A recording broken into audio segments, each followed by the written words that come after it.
It was a sunny but crisp October morning as we climbed the mountain in southwestern Utah. My horse Mary was a full-blooded Mustang horse native to that area of the country. She was stout and strong and sure-footed.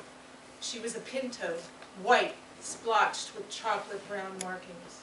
I called her my desert pony. Madam Toastmaster, fellow club members, and guests, I leaned forward in my saddle to give Mary rein, to climb up the rocky switchbacks. I looked in front of me and saw my boss riding his beautiful black and brown bay mare in front of me. I looked around me and saw the magnificent peaks flecked out in green and gold. I looked at my boss's saddlebag and saw his rifle rocking rhythmically back and forth with his horse's gait. I smelled the earthy aroma of fresh sage crushed by our horse's hooves below us. So there we were, 2 humans and 2 horses out in the wilderness. It was magnificent. I looked at my boss and analyzed him from behind.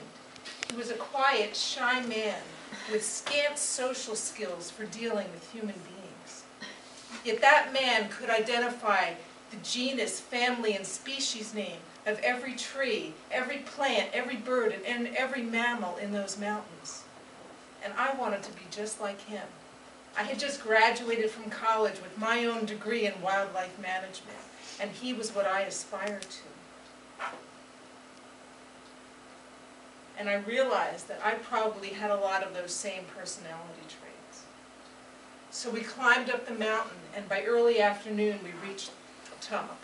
We dismounted our horses, took off our radio receiving equipment, put on our headphones, assembled our antennas, held our arms high, held the headphones to our ears, turned around in 360 degrees to hear the bleep, bleep, bleep of the radio signals emitted from the radio collars that we had planted on the deer earlier that spring. Our mission was to capture and tag and put electronic radio collars on hundreds of wild mule deer. Each collar was unique. It emitted a specific frequency, and with our radio receiver we could dial in that frequency and listen in and know exactly which deer we were listening to.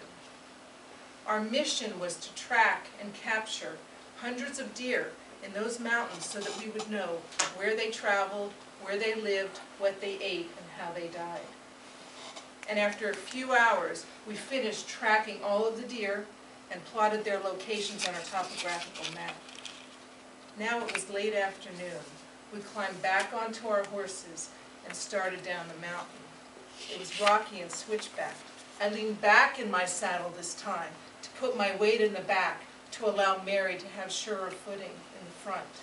She stumbled a bit on the rocks, but I didn't worry because I knew that Mustangs could handle the rocky slopes. After a little while, we looked at our map and we looked at our landscape and saw that the two didn't match. In fact, we had lost our trail. It was now late afternoon, the cold evening air was settling in, and it was getting to be dusk. We traveled a little bit more, and by now it was completely black and dark.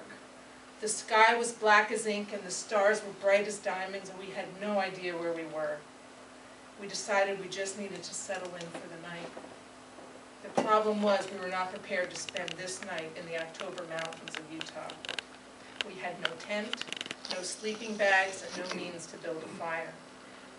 We got off our horses, took off our saddles and the damp saddle blankets, tied our horses to the trees. Immediately they laid down on their sides exhausted.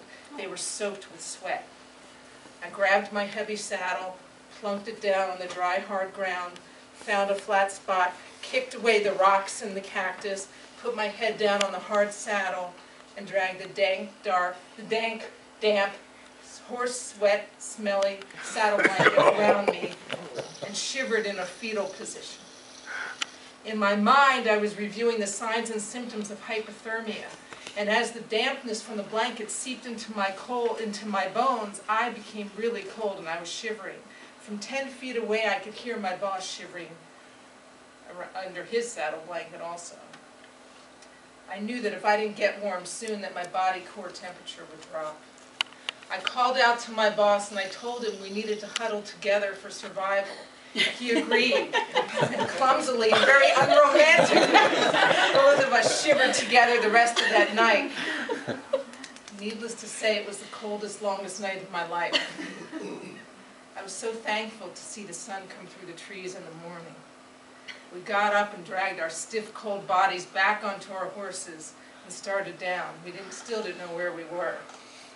Just then, I heard the loud roar, whompa, whompa, whompa, and saw two huge helicopters ascending up the mountain. They had come to rescue us. The pilots were so close I could look through the bubble and see them. We signaled that we were all right. They dropped down water and candy and food to us from the helicopter. And they called to us with their megaphones and gave us directions about how to get down. We finally got back to our truck and back to our office. This was a very small town in Utah. And the rumors were flying about what was going on between Lisa and her boss. It had made the evening news as being missing.